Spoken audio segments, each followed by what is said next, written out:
This is Hardinerang Nanay. Welcome to our lungga. Welcome to our home garden. Welcome to our channel. So, maptinjin agsafatan umin. So, for today, we're going to discuss 5 bagay na hindi mo dapat gawin sa iyong mga succulents over a cup of coffee and tea. Pinagsabay na, huwag din yung tularan sa Hardinerang Nanay kung hindi nyo kaya yung inumin na ganito. Nagmix ang kape at saka tsaa, tapos wala pang asukal. Perfect. So, kung bago ka pa sa ating channel, mag-like, comment, and subscribe and click the notification bell for more gardening tips and vlogs from Hardinerang Nanay.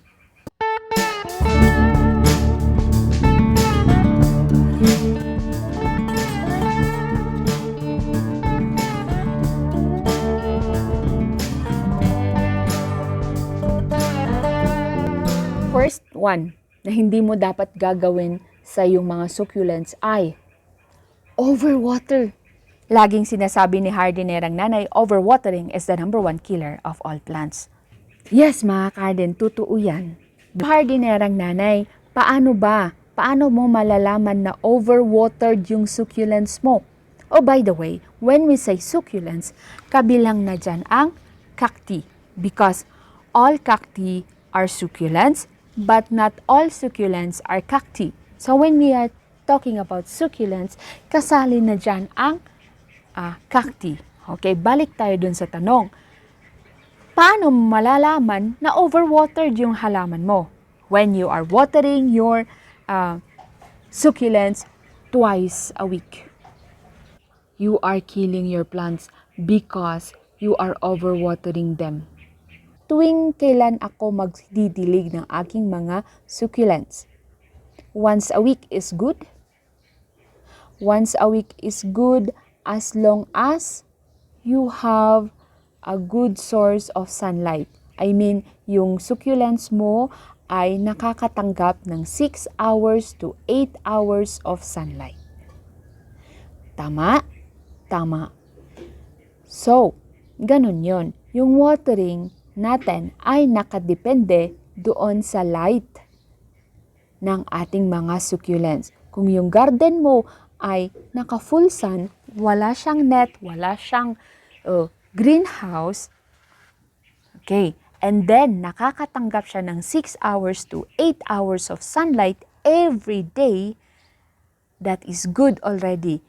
You can water your plants once a week, like for example, every Saturday morning, pwede yun. So, basta once a week. Tapos, depende na kung anong araw na gusto mong pagdiligan. Kung Friday, edi sige. Si Hardinerang Nanay nagdidilig ng kanyang mga plants on weekends. Like Saturday or Sunday. Ganon. And then, do it in the morning. So, ang daming mga plantitos, very comfortable sila, no, sa gabi na pagdidilig. Okay, walang problema doon. Pero sasabihin ko lang yung advantage at saka disadvantage. Okay, ang advantage nun, pag gabi ka nagdidilig, kung yun ang oras mo, tapos ka na ng trabaho, yun ang vacant time mo, tapos doon pa yung feel mo. Okay, sige, go ahead. Pero, ang disadvantage nun, pag gabi ka nagdidilig o kaya hapon, you are inviting more snails and slugs sa iyong garden. Okay? So, I recommend, based sa ating experience and observation, na bawasan na yung mga snails and slugs natin nung nagdidilig si Hardinerang Nanay ng umaga.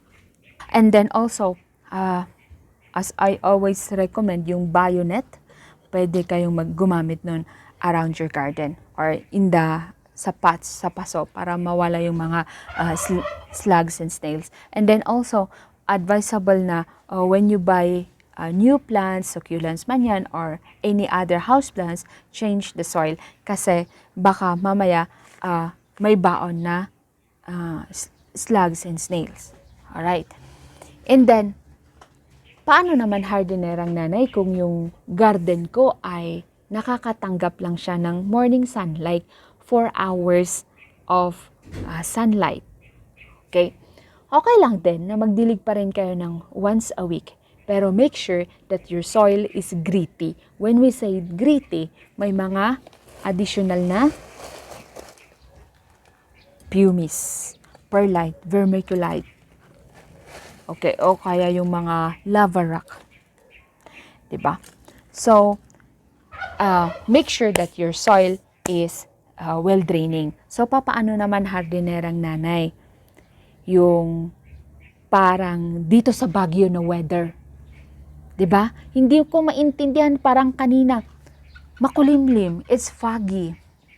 'Di ba? So, based on my observation doon sa location ng greenhouse, yung home garden ko, nako, nakaka-receive lang ng, 6 hours ng sunlight. Okay. Pag talagang walang fog in the morning or in the hapon, nako, swerte na yung 8 hours. Okay? Pero maximum talaga usually dito sa home garden ko ay 6 hours. Pero, nako, meron din mga weeks and months na nakaka-receive lang ng 4 hours. And then, kasi foggy o kaya sa hapon umuulan, yun, yung ganun na factor. So, malamig yung hangin. So, I adjusted my watering. So, I water them already every other week. Okay, ganun, hardinerang nanay. Yes, I water them every other week. Okay, or every 2 weeks. So, I observe. So, maganda rin na nag-observe kayo sa inyong mga sariling garden because what works for me does not work for you. What works for you does not work for me. Right?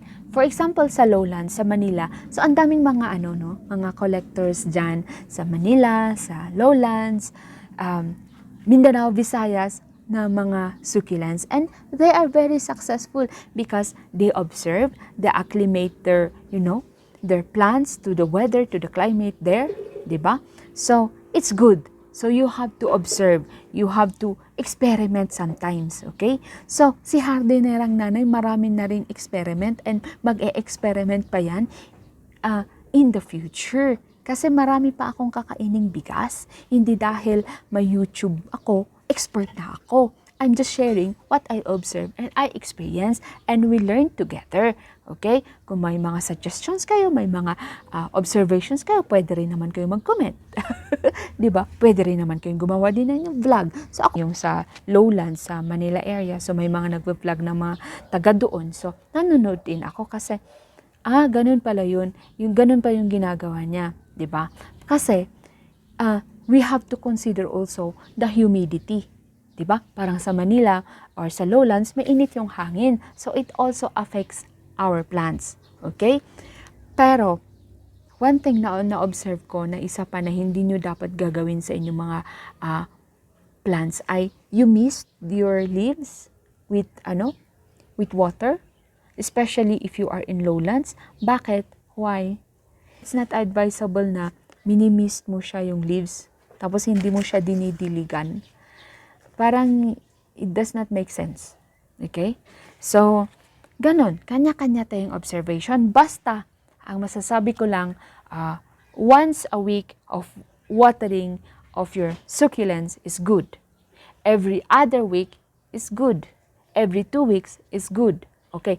Pag tag-ulan na naman, lalo na dito sa Baguio, nako, pag tag-ulan naman talaga, ang lamig, very, foggy. Nabubulok talaga yung halaman ko. So, I water it once a month. Okay? Yung mga taga-Bugyas, mga kababayan ko dyan sa Benguet, they are very successful in their succulents. Tapos yung mga soil pa nila, just like any other garden soil, because, they water their plants once a week. Hindi every day. Ganon. And then also, yung mga nabibili natin ng mga succulents, punong-puno ng blue color, di ba? So, they maintain it with fungicide, insecticide, that's it. Kaya, pagka-bili natin, pag inuwi natin. Syempre, yung maintenance ng farmer ng mga succulents are full of fungicide, insecticide, like that. So, that is like every 7 days or every 14 days. Tapos, pag pumunta sa atin, wala na siyang fungicide, wala na siyang pesticide, wala na siyang insecticide. Hindi na na-maintain yung nakagawian niya. So, nagkakasakit. So, we have to adjust to it. Okay? Kung gusto mong ituloy yung mga ginagawa ng farmer na maintain it with fungicide, insecticide, like those, okay, fine. Pero ako, as a home gardener and I have kids around, and it is also for your own health, especially if you are in a garden na nakulong sa greenhouse, it's not advisable for us to use strong insecticides, fungicides, like those. Okay? And then also, especially if we are not using proper gear like those. Okay?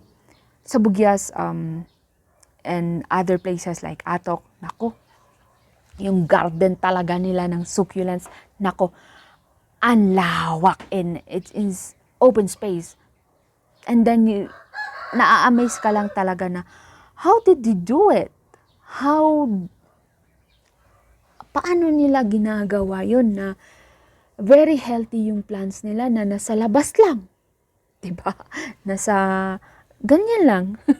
Pero some of them also have their own greenhouse already, especially if they are, locally propagating Korean succulents and rare varieties of succulents. They have to put it in a greenhouse. And I salute them for that. Napahaba na yung usapan natin. So, watering. Kung may overwatering, may underwatering naman. Okay, it's good that you grow your succulents on the dry side, but not too much. Okay, ang isang signs ng underwatered yung halaman mo ay yung the leaves are shrink. Okay, meron akong halaman na ganyan. And then I'm doing it water therapy now. Garden. So, mas lalong nag-shrink yan noon, 2 weeks ago. So, ang tagal na nga nang mag-revive eh. Gusto ko na nga siyang ilipat sa soil kasi baka mabulok na yung mga dahon niya sa water. So, grabe, mas wrinkled pa yan dati. Kasi, ito, hindi ko siya nakikita doon sa pinaglagyan ko dati. So, hindi ko pala siya nadidiligan. So, nag-shrink siya. So, common naman sa ganitong klaseng mga succulents sa Anacampseros. Ganyan talaga nagsishrink. Pero hindi ito normal. Yung sobrang nag-shrink siya masyado. Another here is this one. Dati, very brown ito. As in, very brown. Pero dahil sa bottom watering, yan, nag-green na siya. Daan natin that succulents can thrive for a month without water. Okay? So, okay lang yon. But, we have to observe. Okay? If you are stressing your succulents, gusto mo silang maging colorful, lalo na ngayong summer, I suggest that you water them every 2 weeks. Okay, good to go na yun para hindi ka naman underwater. Okay? Number 3, do not over-fertilize. Okay, ano ba kasi ang result ng over-fertilization ng ating mga halaman? Stunted growth. Kala mo, mapapabilis mo silang lumaki? Hindi. And then also, succulents love organic matter. Mas maigi pa yung organic matter na gamitin mo. Okay? Meron tayong osmocote, pwede rin yun. And then, yung mga triple 14, triple 16, ayaw niyan ni succulents. Okay? And cacti. Ayaw niya yung mga yun. So, to be safe, you use organic matter. Okay? Pag gumagamit kayo ng organic matter, for example, yung balat ng saging, you have to compose it first. Okay? Dapat composted yan bago nyo ilagay sa mga halaman nyo. Even the eggshells. May mga nakikita ako nagpo-post online, mga halaman nila, buong eggshell, nilalagay lang dyan sa mga halaman. It does not work. Eggshells should be composted for faster decomposition ng ating mga eggshells, kailangan roasted. Okay? Kailangan roasted muna sila bago natin sila gawing fertilizer. For example, dun sa compost bin, yung balat ng saging, roasted na, what's that? Eggshells, pwede yun. Pwede rin naman kung may mga alaga kayong hayop, yung, the what's that? The cow manure, the horse manure, kambing manure, pwede yan. Pero as long as it is composted for at least 6 months to 1 year. Yung mga for the compost tea application, once a month for summer and every 2 months for the rainy season para hindi sila ma-over-fertilized.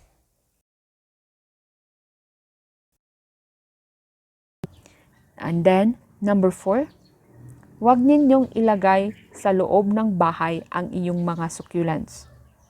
Huwag ninyong ilagay sa dilim. Kasi ang mga succulents, sun-loving sila. Okay, fine, nilagay mo sa loob ng bahay mo. Pero, dapat nasa window sill that receives 6 hours to 8 hours of sunlight.